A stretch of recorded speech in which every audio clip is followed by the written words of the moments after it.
3월 16일 오늘의 말씀은 마가복음 12장 13절에서 27절입니다.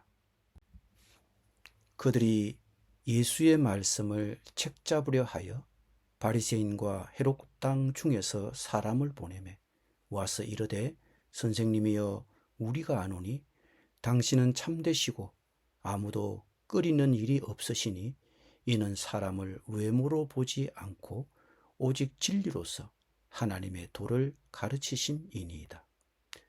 가이사에게 세금을 바치는 것이 옳으니까 옳지 아니하니까 우리가 바치리이까 말리이까 한데 예수께서 그 외식함을 아시고 이르시되 어찌하여 나를 시험하느냐 데나리온 하나를 가져다가 내게 보이라 하시니 가져왔거늘 예수께서 이르시되 이 형상과 이 글이 누구의 것이냐 이르되 가이사의 것이니이다. 이에 예수께서 이르시되 가이사의 것은 가이사에게 하나님의 것은 하나님께 바치라 하시니 그들이 예수께 대하여 매우 놀랍게 여기더라. 부활이 없다 하는 사두개인들이 예수께 와서 물어 이르되 선생님이여 모세가 우리에게 써주기를 어떤 사람의 형이 자식이 없이 아내를 두고 죽으면 그 동생이 그 아내를 취하여 형을 위하여 상속자를 세울지니라 하였나이다. 7형제가 있었는데 마지가 아내를 취하였다가 상속자가 없이 죽고 둘째도 그 여자를 취하였다가 상속자가 없이 죽고 셋째도 그렇게 하여 7이 다 상속자가 없었고 최후의 여자도 죽었나이다. 7사람이 다 그를 아내로 취하였으니 부활 때 곧 그들이 살아날 때에 그 중의 누구의 아내가 되리이까? 예수께서 이르시되 너희가 성경도 하나님의 능력도 알지 못함으로 오해함이 아니냐. 사람이 죽은 자 가운데서 살아날 때에는 장가도 아니가고 시집도 아니가고 하늘에 있는 천사들과 같으니라. 죽은 자가 살아난다는 것을 말할진대 너희가 모세의 책 중 가시나무 뜰기에 관한 글에 하나님께서 모세에게 이르시되 나는 아브라함의 하나님이요 이삭의 하나님이요 야곱의 하나님이로라 하신 말씀을 읽어보지 못하였느냐. 하나님은 죽은 자의 하나님이 아니요 산 자의 하나님이시라. 너희가 크게 오해하였도다 하시니라. 아멘.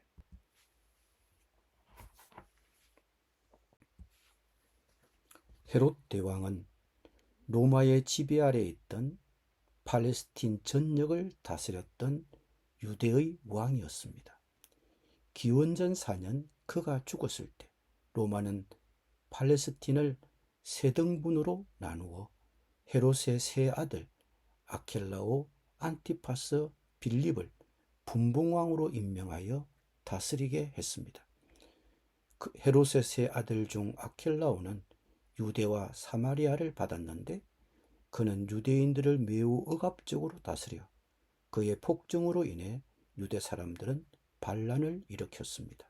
그러자 AD 6년에 로마는 아켈라오를 추방시키고 로마가 직접 총독을 파견하여 다스리게 했습니다. 이로 인해 유대인들은 로마 황제 아래에 있게 되었고 모든 황제는 카이사르라고 불렸습니다. 유대 사네드린 공회가 바리새인과 헤롯 당원으로 구성된 대표단을 보내 예수님께 한 가지 질문을 한 것은 바로 이 제도화에서였습니다. 가이사에게 세금을 바치는 것이 옳으니까 옳지 아니하니까. 그들은 예수님을 함정에 빠뜨리려고 생각했을 것입니다. 만일 예수님이 가이사에게 세금 내는 것을 거절하시면 그들은 예수님을 사람들을 정부에 반대하도록 만들려는 반정부 인사로 로마 당국에 신고할 것입니다.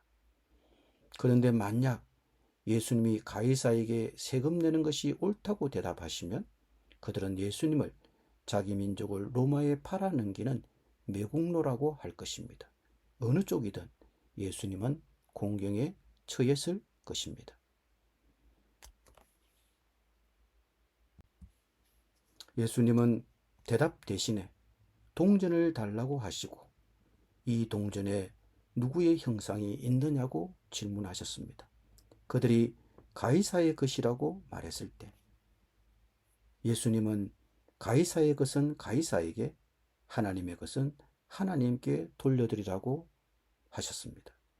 예수님은 로마 정부가 유대인들에게 제공하는 혜택에 대해 로마 정부에게 빚을 지고 있다고 가르쳤지만 동시에 예수님은 하나님이 우리를 자신의 형상대로 지으셨으므로 우리는 하나님께 속하고 하나님께 빚을 지고 있다고 하셨습니다.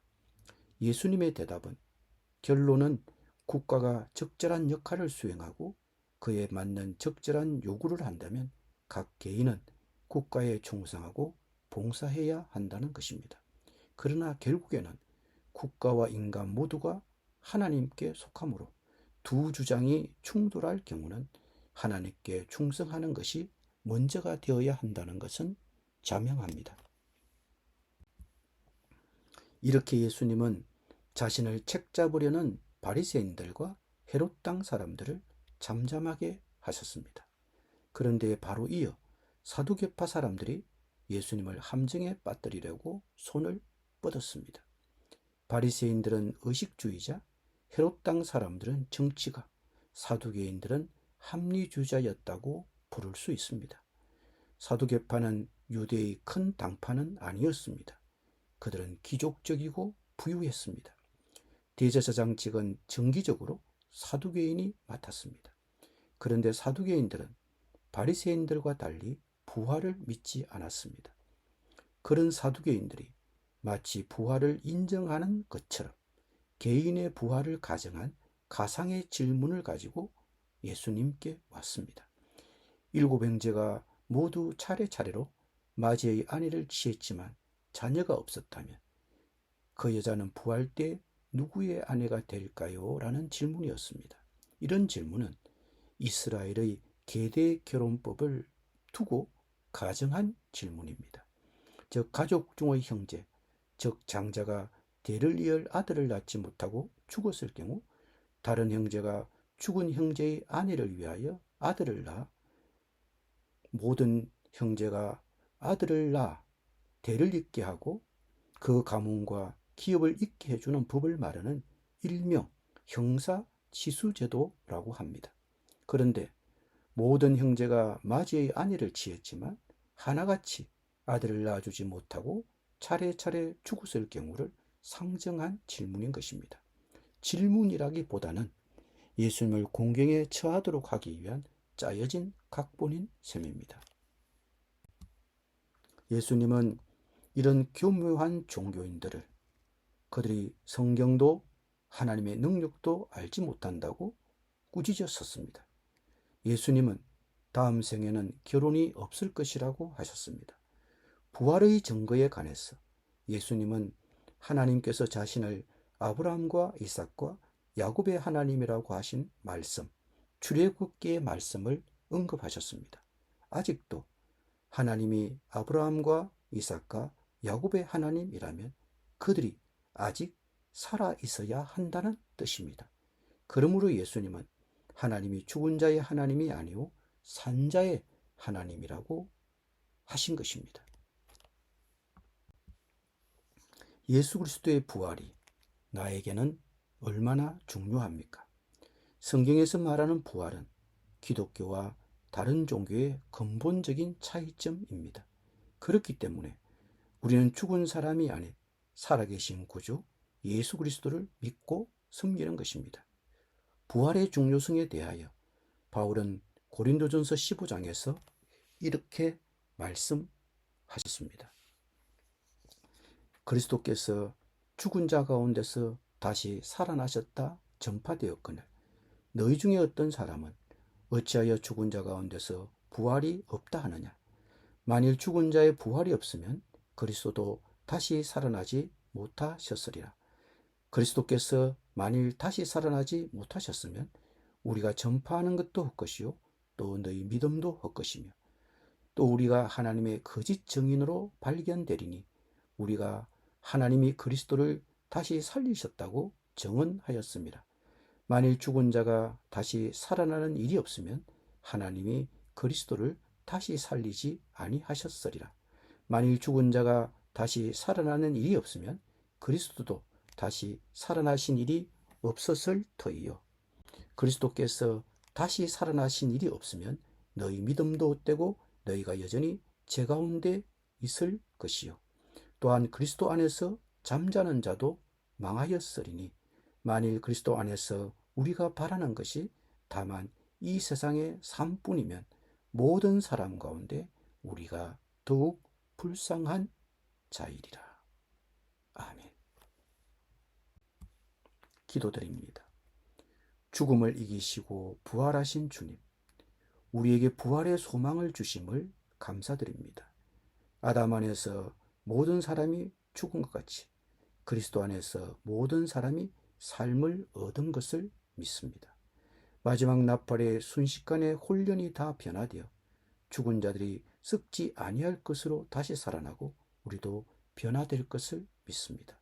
신령한 몸, 하늘에 속한 이의 형상을 입을 것을 믿습니다. 예수님의 이름으로 기도드립니다. 아멘.